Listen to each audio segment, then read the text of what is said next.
और अपने सब सुन रहल छी के राज रिकॉर्डिंग स्टूडियो की शानदार प्रस्तुति।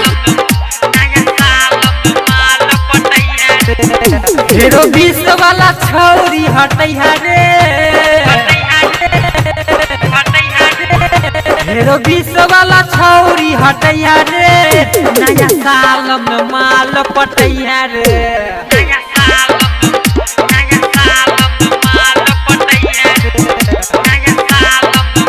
बिना कैसे वाला साल बीतैया रे, नया साल में माल पटैया रे।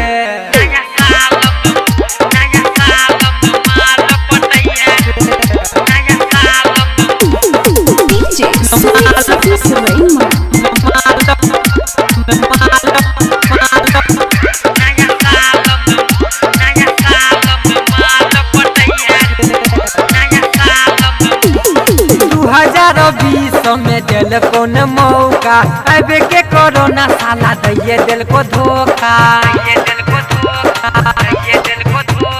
2020 में दिल को न मौका अब के कोरोना साला दैये दिल को धोखा।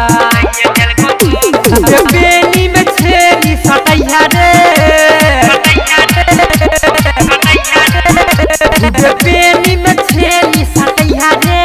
नया साल में माल पटैया रे, नया साल में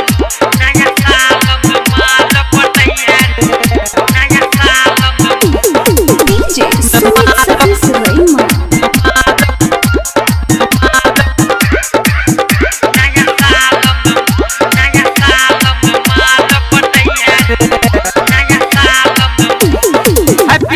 कही के जाने के मनेबै, दारू बियर पी के हम पिकनिक मनेबै, हैप्पी न्यू ईयर कही के जाने के मनेबै, दारू बियर पी के हम पिकनिक मनेबै, चाहे भोजत सुबह शाम रे, गोविंद गोरैया मूड बनेत रे,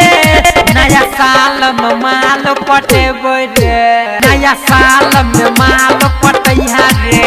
नया साल में माल